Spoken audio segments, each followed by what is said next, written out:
Epílogo. 7 razones para escribir este libro. Razón primera, para mí es un placer. Y esto mismo os escribí, para que cuando llegue no tenga tristeza de parte de aquellos en quienes me debiera gozar, confiando en vosotros todos que mi gozo es el de todos vosotros. 2 de Corintios 2:3.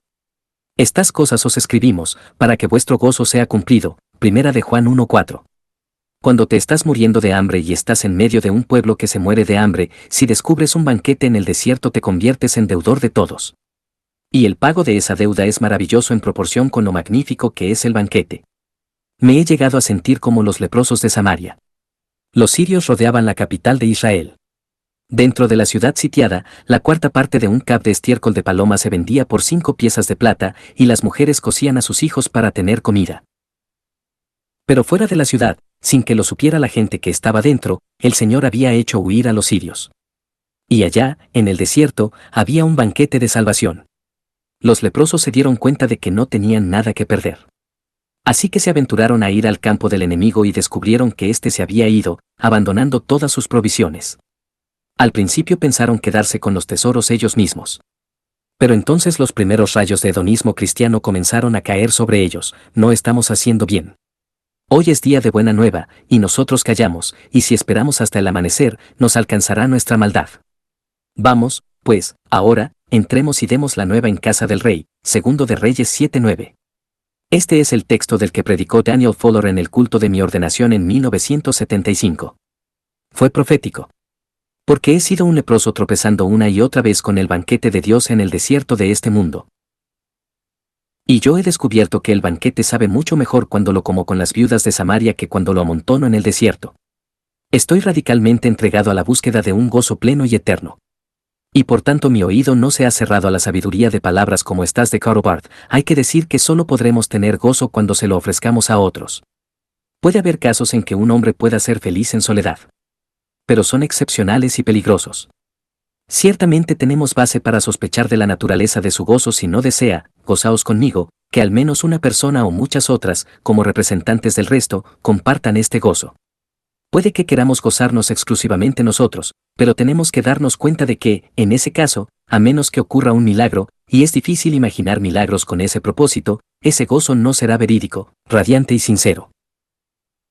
El motivo de escribir este libro es el deseo de duplicar mi gozo en el banquete de gracia de Dios compartiéndolo con tantas personas como pueda. Te escribo esto para que mi gozo sea pleno. Razón segunda, Dios corta la respiración. Una cosa he demandado a Yahvé, esta buscaré, que esté yo en la casa de Yahvé todos los días de mi vida, para contemplar la hermosura de Yahvé y para inquirir en su templo. Salmo 27:4. Vi yo al Señor sentado sobre un trono alto y sublime, y sus faldas llenaban el templo. Por encima de él había serafines, cada uno tenía 6 alas, con 2 cubrían sus rostros, con 2 cubrían sus pies, y con 2 volaban. Y el uno al otro daba voces, diciendo, Santo, Santo, Santo. Yahvé de los ejércitos, toda la tierra está llena de su gloria. Isaías 6:1-3. Si eres el guía de un viaje turístico, sabes que las personas están anhelando disfrutar de la belleza y llegas a un barranco que corta la respiración, seguramente se lo mostrarás y les animarás a disfrutarlo. Bien, la raza humana de hecho ansía la experiencia de reverenciar y maravillarse. Y no existe realidad alguna que corte más la respiración que Dios. Dijo el predicador, todo lo hizo hermoso en su tiempo, y ha puesto eternidad en el corazón de ellos, sin que alcance el hombre a entender la obra que ha hecho Dios desde el principio hasta el fin. Eclesiastés 3:11. La eternidad está en el corazón del hombre, llenándole de anhelo. Pero no conocemos lo que anhelamos hasta que vemos al Dios sobrecogedor. Esta es la causa del desasosiego universal. Nos hiciste para ti, y nuestro corazón no descansará hasta que repose en ti. San Agustín. Cuando Dios creó al hombre al principio, con la promesa de innumerables bendiciones dijo, vertamos sobre él todo lo que nos sea posible, que las riquezas del mundo que dispersan la mentira queden limitadas. Así que la fuerza abrió camino, después fluyeron la belleza, la sabiduría, el honor, el placer. Cuando casi todo estaba fuera, Dios se detuvo y vio que, de todo su tesoro, solo quedaba en el fondo el reposo. Y dijo, si le concediera también esta joya a mi criatura, adoraría mis dones en vez de adorarme a mí, y descansaría en la naturaleza y no en el Dios de la misma, y ambos saldrían perdiendo. Así que permitámosle que guarde reposo, pero mantengámoslo con un desasosiego que le haga quejarse, hagámosle rico pero fatigado, para que, si no la bondad, al menos la fatiga pueda hacer que se eche sobre mi pecho. George Herbert, La polea. El mundo tiene un anhelo inconsolable. Trata de satisfacer dicho anhelo con vacaciones turísticas, hazañas creativas, producciones cinematográficas estupendas, proezas sexuales, extravagancias deportivas, drogas medio alucinógenas, rigores ascéticos, excelencia administrativa, etcétera, etcétera. Pero el anhelo persiste. ¿Qué significa esto? Si encuentro en mí un deseo que ninguna experiencia de este mundo puede satisfacer, la explicación más probable es que fui creado para otro mundo. Cuando era feliz es cuando más anhelo tenía. Lo más dulce de mi vida es el anhelo de encontrar el lugar de donde procede toda la belleza. La tragedia del mundo es que el eco se confunde con el original. Cuando le damos la espalda a la sobrecogedora belleza de Dios, originamos una sombra en la tierra y nos enamoramos de ella. Pero no nos satisface. Los libros o la música en donde pensamos que se encuentra la belleza nos fallarán si confiamos en ellos. Ella no está en ellos, solo viene a través de ellos, y lo que nos produce es un anhelo. Estas cosas, la belleza, el recuerdo de nuestro pasado, son buenas imágenes de lo que verdaderamente deseamos, pero, si se confunden con la cosa misma, se convierten en ídolos mudos que rompen los corazones de los que los adoran. Porque ellos no son la cosa misma, son solo el aroma de una flor que no hemos encontrado, el eco de una melodía que no hemos escuchado, noticias de un país que aún no hemos visitado. He escrito este libro porque nos ha visitado la mayor de las bellezas. Y aquel Verbo fue hecho carne, y habitó entre nosotros, y vimos su gloria, su belleza, gloria como del unigénito del Padre, lleno de gracia y de verdad, Juan 1:14. Como no vamos a gritar, mira a tu alrededor. Razón tercera, la palabra de Dios nos ordena buscar nuestro gozo. Deleítate a sí mismo en Yahvé, Salmo 37:4. Regocijaos en el Señor siempre. Otra vez digo, regocijaos, Filipenses 4:4. Y la palabra de Dios anuncia cosas terribles si no somos felices, por cuanto no serviste a tu Dios con alegría y con gozo de corazón, por la abundancia de todas las cosas, servirás, por tanto, a tus enemigos que enviare Yahvé contra ti. Deuteronomio 28:47 y 48. Pero hay numerosas objeciones que se pueden plantear al hedonismo cristiano en cuanto a este punto. Primera objeción. Alguien podría objetar, no debes buscar tu gozo. Debes buscar el de Dios. Esta objeción nos sirve de ayuda. Nos obliga a hacer varias clarificaciones necesarias. El objetor está completamente en lo cierto en cuanto a que, si centramos nuestra atención en nuestra propia experiencia subjetiva de gozo, lo más seguro es que se frustre y que no honremos a Dios. Cuando vas a un museo de arte, es mejor atender a los cuadros que a tu pulso. De otra manera no te deleitarás en la belleza del arte. Pero ojo con sacar la conclusión de que ya no debemos decir, ven y deleítate con estos cuadros. No saques la conclusión de que el mandamiento de buscar gozo es erróneo mientras que el de mirar a los cuadros no. ¿Qué es lo que dirías que no funciona en la persona que va al museo de arte buscando un cuadro concreto porque sabe que puede obtener un gran beneficio si lo compra y vuelve a venderlo? Va de habitación en habitación mirando con cuidado cada cuadro. No le preocupa en absoluto su experiencia estética subjetiva. ¿Qué es lo que falla? Es un mercenario. Su razón para observar el cuadro no es la razón por la que éste fue creado. Como ves, no basta con decir que tenemos que limitarnos a buscar cuadros, porque hay formas de buscar cuadros que no son apropiadas. Una forma común de guardarnos de este espíritu mercenario es decir que nos gusta el arte por el arte. Pero, ¿qué significa eso? Significa, en mi opinión, mirar el arte de una forma que honre el arte y no el dinero. Pero, ¿cómo se honra el arte? Respondería diciendo, principalmente experimentando una emoción apropiada cuando se observa. Sabemos que perderemos esta emoción si nuestra mente está puesta en nosotros mismos mientras contemplamos el cuadro. También sabemos que la perderemos si tenemos nuestra mente puesta en el dinero, la fama o el poder cuando miramos el cuadro. Me parece, por tanto, que un buen consejo para los visitantes que vayan al museo de arte es decir, deleítate en los cuadros. La palabra, deleítate, los guarda de pensar que deben buscar dinero, fama o poder en los cuadros. Y la frase, en los cuadros, los protege de pensar que la emoción que honra los cuadros se puede experimentar de otra forma que no sea poniendo la vista en ellos. Eso es lo que ocurre con Dios. Se nos ordena por medio de la palabra de Dios, deleítate a sí mismo en Yahvé. Eso significa, gózate en Dios. La palabra, gózate, o, deleítate, nos protege de una búsqueda mercenaria de Dios. Y la frase, en Dios, nos protege de pensar que se puede experimentar el gozo de alguna manera separada de nuestra experiencia de Dios mismo. Segunda objeción. La objeción más común al mandamiento de buscar el gozo es que Jesús ordenó exactamente lo contrario cuando nos dijo que nos negáramos a nosotros mismos, porque todo el que quiera salvar su vida, la perderá, y todo el que pierda su vida por causa de mí y del Evangelio, la salvará. Marcos 8:35.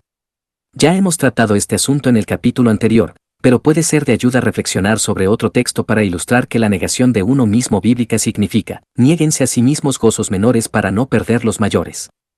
Que es lo mismo que decir, busquen el verdadero el gozo. No aceptes nada que no sea el gozo pleno y eterno. Consideremos Hebreos 12:15 al 17 como ejemplo de cómo una persona practica mal la negación de uno mismo hasta su propia destrucción.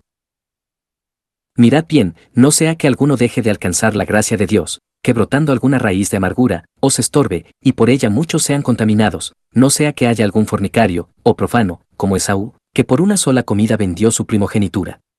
Porque ya sabéis que aún después, deseando heredar la bendición, fue desechado, y no hubo oportunidad para el arrepentimiento, aunque lo procuró con lágrimas. Esaú perdió su vida porque prefirió el placer de una simple comida a las bendiciones de sus derechos de nacimiento en la familia escogida. Esto es un cuadro de todas las personas que rehúsan negarse a sí mismas los deleites temporales del pecado, Hebreos 11:25. Pero fijémonos bien. El principal error no es escoger una comida, sino despreciar su primogenitura. Negarse a sí mismo nunca es una virtud en sí. Tiene valor precisamente en relación con la superioridad de la realidad que se abraza sobre la que se niega. La negación de uno mismo que no se basa en el deseo de una meta superior se convertirá en terreno abonado para el orgullo. Tercera objeción. La tercera objeción al mandamiento de buscar nuestro gozo puede plantearse como sigue: has defendido que la búsqueda de placer es una parte necesaria de toda adoración y virtud.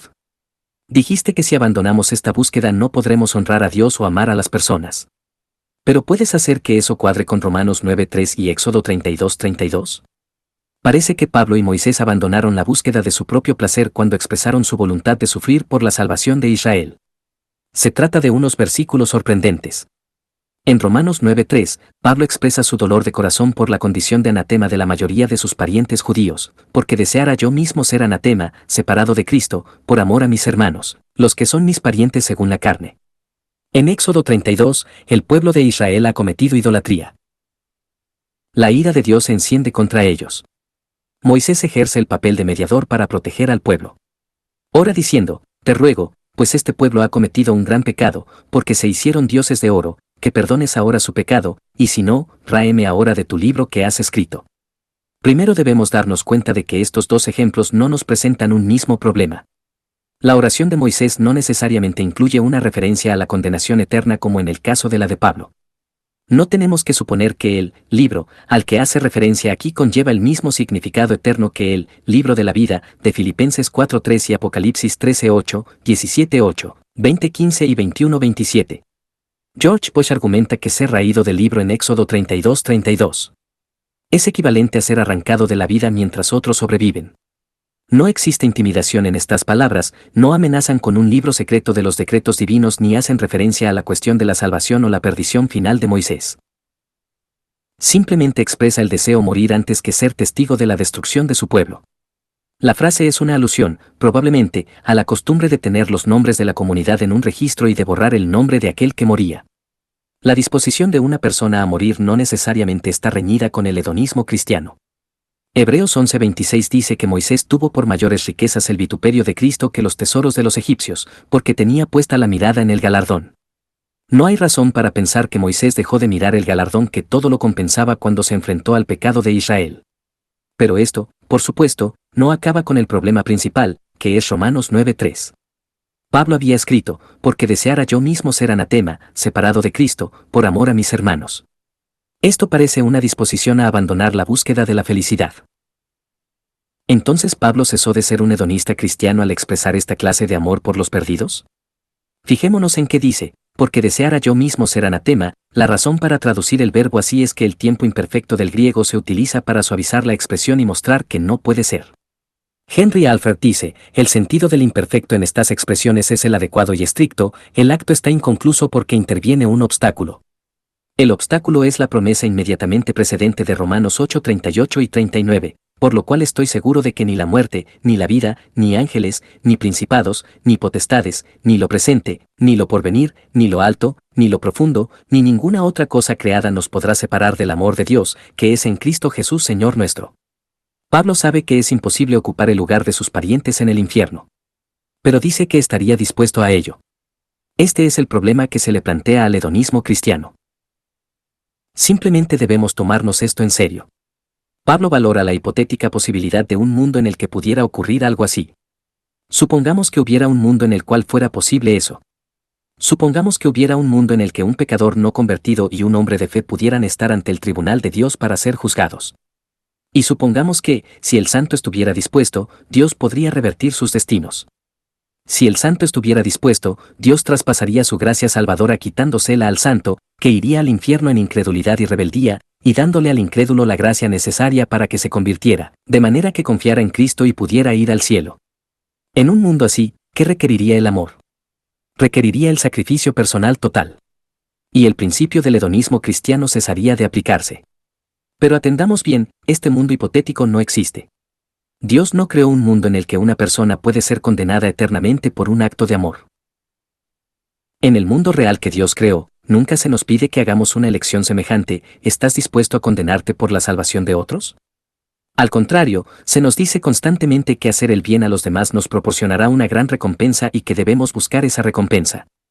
Paradójicamente, la disposición de Pablo a aspirar a un hipotético sacrificio final es una forma dramática y profunda de demostrar con tanta fuerza como sabe hasta qué punto se deleita en la esperanza de la salvación de Israel. Pero inmediatamente vemos la imposibilidad de llevar a cabo ese deseo. Si su salvación fuera tan gran deleite para él, ¿sería el infierno verdaderamente el infierno? ¿Podríamos hablar verdaderamente del infierno como el lugar donde Pablo conseguiría su más profundo y noble deseo de amor? Esta es la clase de incongruencia en la que se cae con mundos hipotéticos que no existen. La felicidad sería imposible en cualquier caso en un mundo así. Porque si Dios le diera a un santo la opción de condenarse para salvar a otro, ese santo nunca podría vivir consigo mismo si dijera que no y sufriría para siempre en el infierno si dijera que sí. En ambos casos saldría perdiendo. Pero el hedonismo cristiano no es una filosofía para mundos hipotéticos. Se basa en el mundo real que Dios ha establecido y regulado en las Santas Escrituras. En este mundo real nunca se nos anima o se nos pide que nos convirtamos en malos para que lo bueno pueda abundar. Siempre se nos pide que nos convirtamos en buenos. Esto quiere decir que nos convirtamos en la clase de personas que se deleitan en lo bueno, no solo que lo hacen por obligación. La palabra de Dios nos ordena que nos gocemos. Razón cuarta, los sentimientos son esenciales para la vida cristiana, no opcionales. Me resulta sorprendente que tantas personas traten de definir el verdadero cristianismo en términos de decisiones y no de sentimientos. No es que las decisiones no sean esenciales, el problema es que requieren poca transformación. Son evidencia de que no hay una verdadera obra de gracia en el corazón. La gente puede tomar decisiones acerca de la verdad de Dios mientras que sus corazones están lejos de Él. Nos hemos apartado mucho del cristianismo de Jonathan Edwards. Edwards señalaba 1 de Pedro 1:8 y defendía que la verdadera religión, en gran parte, consiste en los sentimientos. A quien amáis sin haberle visto, en quien creyendo, aunque ahora no lo veáis, os alegráis con gozo inefable y glorioso, 1 de Pedro 1:8. Señala que la verdadera religión produce dos efectos en el alma de los santos, según este texto: amor a Cristo, a quien amáis sin haberle visto, y gozo en Cristo, en quien os alegráis con gozo inefable y glorioso. Ambos efectos en el alma son sentimientos, no meramente decisiones. El concepto de Edwards de verdadero cristianismo era que el nuevo nacimiento verdaderamente hacía nacer una nueva naturaleza que incluía nuevos sentimientos. Encuentro que esto tiene apoyo en la Escritura. Se nos ordena sentir, no solo pensar o decidir. Se nos ordena experimentar decenas de emociones, no solo llevar a cabo actos de fuerza de voluntad. Por ejemplo, se nos ordena no codiciar, Éxodo 20:17, y es obvio que todo mandamiento de no tener determinado sentimiento es también un mandamiento a sentir de una determinada manera. Lo contrario de codiciar es contentarse con lo que tenemos, y eso es exactamente lo que se nos ordena experimentar en Hebreos 13:5, contentaos con lo que tenéis. Se nos ordena no guardar rencor, Levítico 19:18, sino perdonar de corazón. Nota, la ley no dice, tomad la decisión de olvidar el asunto. Más bien dice, experimentad algo profundo en el corazón, Mateo 18:35. De forma similar, se ordenan sentimientos intensos en 1 de Pedro 1:2, amaos unos a otros entrañablemente, de corazón puro, y en Romanos 12:10, amaos los unos a los otros con amor fraternal. Entre otros ejemplos de emociones que las Escrituras ordenan están los siguientes: gozo, Salmo 102, Filipenses 4:4, 1 de Tesalonicenses 5:16, Romanos 12:8, 12 y 15. Esperanza, Salmo 42:5, 1 de Pedro 1:13. Temor, Lucas 12:5, Romanos 11:20, 1 de Pedro 1:17. Paz, Romanos 5:1, Colosenses 3:15. Fervor, Romanos 12:11. Tristeza, Romanos 12:15, Santiago 4:9. Deseo, 1 de Pedro 2:2. Misericordia, Efesios 4:32. Contrición y humillación, Salmo 51:17. Gratitud, Efesios 5:20, Colosenses 3:17. Humildad, Filipenses 2:3. No creo que sea posible decir que escrituras como estas se refieren todas a una guinda opcional que corona la tarta de la decisión. Son ordenadas por el Señor, quien dijo: ¿por qué me llamáis Señor, Señor, y no hacéis lo que yo os digo? Lucas 6:46. Es cierto que nuestros corazones frecuentemente son perezosos. Nuestros sentimientos hacia Dios o su causa carecen de la profundidad o la intensidad que deberían tener. Es cierto que en esos momentos tenemos, puesto que forma parte de nosotros, que ejercitar nuestras voluntades y tomar decisiones que esperamos reaviven nuestro gozo. Aunque el amor sin gozo no es nuestra meta, Dios ama al dador alegre, no obstante es mejor cumplir una obligación sin gozo que no cumplirla, siempre que haya un espíritu de arrepentimiento por la ausencia de vida en nuestros corazones. A menudo se me pregunta qué debe hacer el cristiano si no siente la alegría de la obediencia. Es una buena pregunta. Mi respuesta no es simplemente que cumpla con su obligación, dado que los sentimientos carecen de importancia. Mi respuesta incluye 3 pasos. En primer lugar, confiesa tu pecado de falta de gozo. Reconoce tu culpa por la frialdad de tu corazón. No digas que da igual cómo te sientes. En segundo lugar, ora de corazón para que Dios restaure en ti el gozo de la obediencia. En tercer lugar, sigue adelante y lleva a cabo la dimensión externa de tu tarea con la esperanza de que ello reavive el deleite. Esto es muy distinto de decir: dedícate a tu tarea, porque los sentimientos no cuentan. Estos pasos se basan en la suposición de que existe algo llamado hipocresía. Se basan en la creencia de que nuestra meta es la reunión de placer y deber, y de que justificar su separación es justificar el pecado. John Murray lo expresa de la siguiente manera: no existe conflicto entre la gratificación del deseo y el incremento del placer del hombre, por un lado, y el cumplimiento del mandato de Dios por otro. La tensión que a menudo existe dentro de nosotros entre la sensación de deber y la espontaneidad entusiasta es una tensión que surge del pecado y de una voluntad desobediente. Ninguna tensión semejante habría invadido el corazón del hombre no caído. Y las operaciones de la gracia salvadora van dirigidas al fin de quitar la tensión para que pueda haber, como en los inicios del hombre, una perfecta complementariedad entre el deber y el placer, entre el mandamiento y el amor. Esta es la meta de la gracia salvadora y la meta del presente libro. Razón quinta: el hedonismo cristiano combate el orgullo y la lástima de uno mismo. Dios hace todo lo que hace para exaltar su misericordia y humillar el orgullo del hombre, para mostrar en los siglos venideros las abundantes riquezas de su gracia, para que nadie se gloríe. Efesios 2:7 y 9. En amor habiéndonos predestinado para ser adoptados hijos suyos por medio de Jesucristo, para alabanza de la gloria de su gracia. Efesios 1:5 al 6. Y lo vil del mundo y lo menospreciado escogió Dios, a fin de que nadie se jacte en su presencia. 1 de Corintios 1:28 y 29. El hedonismo cristiano combate el orgullo porque coloca al hombre en la situación de una vasija vacía dentro de la fuente de Dios. Nos guarda de la presunción de tratar de ser benefactores de Dios. Los filántropos pueden presumir. Los que reciben asistencia no. La experiencia principal del hedonista cristiano es la necesidad. Cuando un niño pequeño y desamparado es arrastrado por las olas en la playa y su padre le sujeta justo a tiempo, el niño no presume, se aferra a él. La naturaleza y profundidad del orgullo humano salen a la luz al comparar la jactancia con la autocompasión. Ambas cosas son manifestaciones del orgullo. La jactancia es la respuesta del orgullo al éxito. La autocompasión es la respuesta del orgullo al sufrimiento. La jactancia dice: merezco admiración porque he conseguido mucho. La autocompasión dice: merezco admiración porque he sacrificado mucho. La jactancia es la voz del orgullo en el corazón del fuerte. La autocompasión es la voz del orgullo en el corazón del débil. La jactancia suena autosuficiente. La autocompasión suena a sacrificio personal. La razón por la que la autocompasión no parece orgullo es que aparenta estar necesitada. Pero la necesidad surge de un ego herido, y el deseo de compadecerse de sí mismo no va realmente encaminado hacia los demás, a quienes no ve como necesitados, sino como héroes.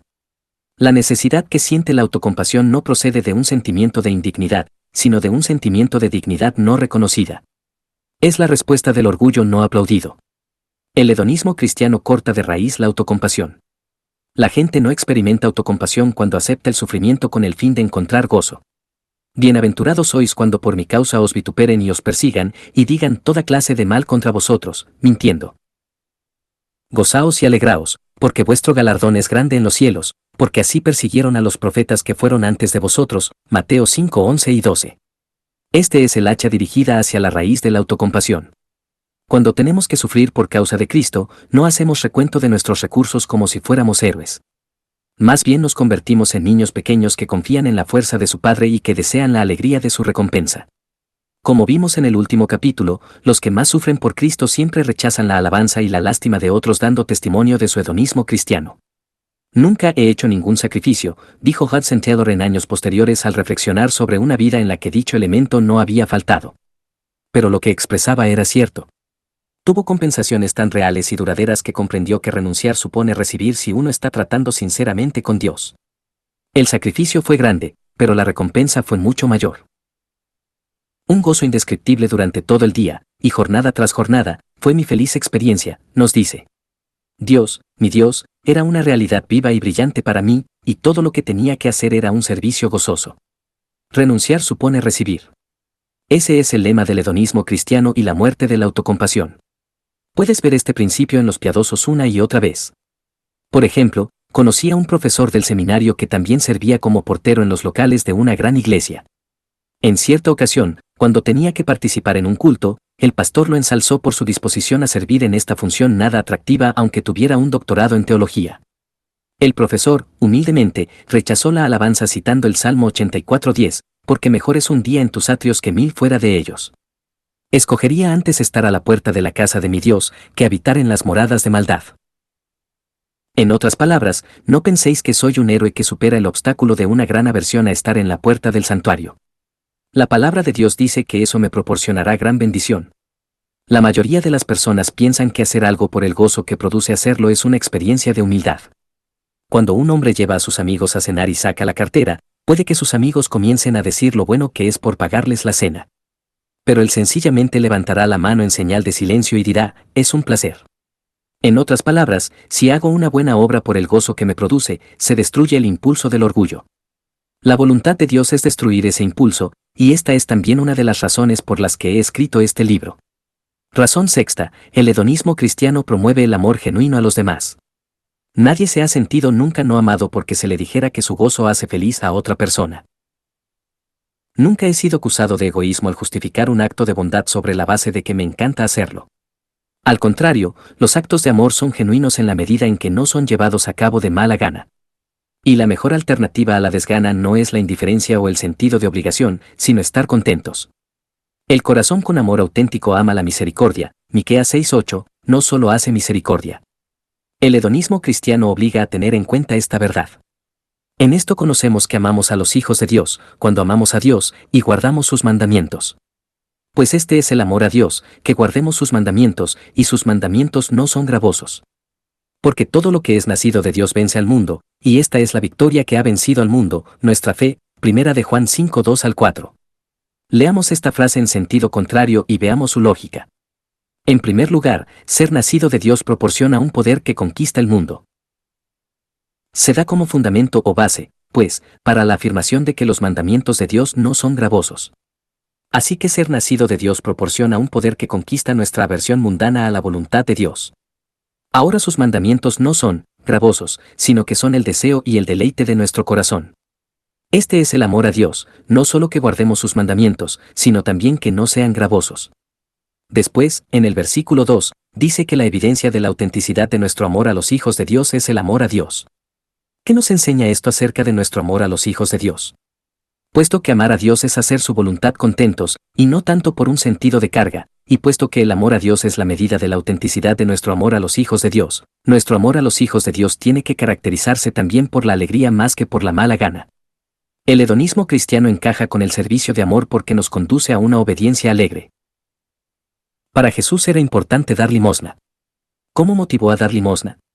Dijo, vended lo que poseéis, y dad limosna, haceos bolsas que no se envejezcan, tesoro en los cielos que no se agote, donde ladrón no llega, ni polilla destruye. Lucas 12:33. En otras palabras, deja de anhelar las posesiones terrenales de poco valor cuando puedes gozar de tesoros eternos en el cielo dando limosnas. Recordemos lo que decía Hudson Taylor, renunciar supone recibir.